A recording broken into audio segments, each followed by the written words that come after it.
Panibago na namang araw to mga parikoy. Syempre for the backride na naman tayo mga parikoy. Ayan na nga maganda naming daanan no. Naka backride nga pala ako dito. Shoutout nga pala dito sa puting buhok ko. Talaga naman natanda na po tayo. Namalengke na nga rin ako dito. Pagbaba ko nga sa kanto nakaabang na tong pamangkin kong to. Parang ayaw pa nga mag-bless sa akin. Talagang tinakot ko. Nanghingi pa nga rin ako ng kiss. Uy kasarap naman niya. May isa pa nga akong pamangkin dito na sumundo din sa pamangkin ko. At tinakbo na nga nila yung ubas na binili ko. Pagka uwi ka nagpalit na nga agad ako. Boom, 'di ba? Transition. Puro pulbo nga yung salamin namin. Tahan ko na nga si nanay at nagabot na nga ako ng pang-budget. Ganito rin ba mga nanay nyo na maaga pa lang nasa harap na ng bahay? Human CCTV. Hinanda ko na nga rin yung manok, yung patatas, bell pepper at yung carrots na binili ko.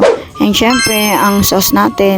Siguro naman may idea na kayo kung ano lulutuin ko, diba? Huwag nyo na masyadong pansinin yung chopping board namin kasi matagal na talaga yan. Sinimulaan ko na nga magbalat ng patatas. Napakamahal na talaga ng bilihin ngayon. Grabe, yung 3 patatas na yan, nagkakahalaga na agad ng 50 pesos. Siyempre, chachap natin to ng naaayon sa ating pangangailangan. Napakadami nga naman kasi talaga namin dito sa bahay at kailangan magkaroon ng patatas ang bawat isa. Then, after natin i-chop ang patatas, carrots naman. Isa din to, bali, isang piraso nga lang pala yung binili ko dito. Talagang napakamahal ng isa niyan. Grabe, biruin mo, isang piraso, 20 pesos na mahigit. Ayaw pa nga magpa-chop. Ewan ko ba dito? Kada chop ko nga dyan, nagtatalsikan sa chopping board yung mga carrot. Gigil yan. Ayun at nagtatalsikan na nga talaga sila. Bali kami lang din naman ang kakain yan. Don't you worry. Then after niya, nag-chop na rin ako ng bell pepper. Isa pa to, isa rin tong napakamahal. Biruin mo, isang piraso lang, 30 pesos na. Grabe. Minsan parang ang sarap na lang talaga magkaroon ng garden. And then doon na lang tayo magtatanim ng mga sangkap natin. Siyempre hindi mawawalang bawang at sibuyas. Huwag nyo na kasi pansin masyado yung chopping board namin. Ganyan lang talaga. Pero nalinisan ko na yan at talagang napakahirap lang talaga mag-chop dito sa kutsilyo na gamit. Pansinin nyo naman yung sibuyas, napakapiranggot, napakaliit. Pero magkano ang bili ko niyan? 3 piraso, 20 pesos.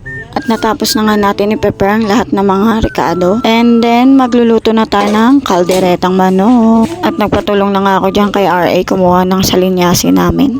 Kawa baga, kawa. Hindi siya kawali, kaway kasi ang laki talaga. Pagkuha ko ng bote ng mantika, wala na pala itong laman. Ko kaya pa ng panggisa ng bawang sibuyas. And nagpabili na nga lang ako ng 5 pisong mantika sa tindahan. For the gisa muna tayo mga pare ko ha. Hindi ko makita yung chansi dyan kaya nagkutsara muna ako panghalo. After natin gisahin ng bawang, sinunod ko na nga yung sibuyas. And then, ang ating manok. Gisa-gisa lang natin yan and then kapag kumulo na siya, bahagyang kulo, ganyan na itsura. Nilagyan ko na siya ng 3 cup ng tubig. Karamihan nga kasing kakain dito sa bahay, puro bata kaya kailangan namin maraming sabaw. Takpan na natin siya.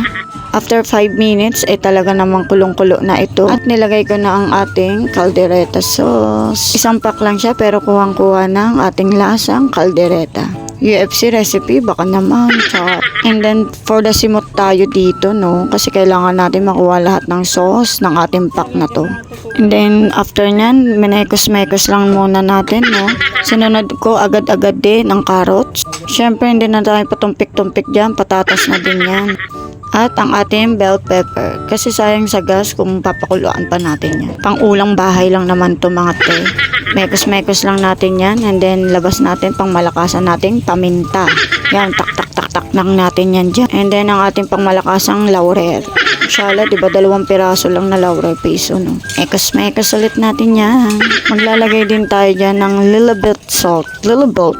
Inshallah. And then, takip-takip lang muna. And then, ayun na, diba? Luto na, ang bilis, diba? At kakain na yung galing sa trabaho. Kung magdamag gising, 24 hours gising. Nagluto pa at para kumain. Sabay-sabay na nga rin kami kumain niya. Gutom na talaga kasi ang parikoy nyo, mga parikoy. Puyat na gutom pa.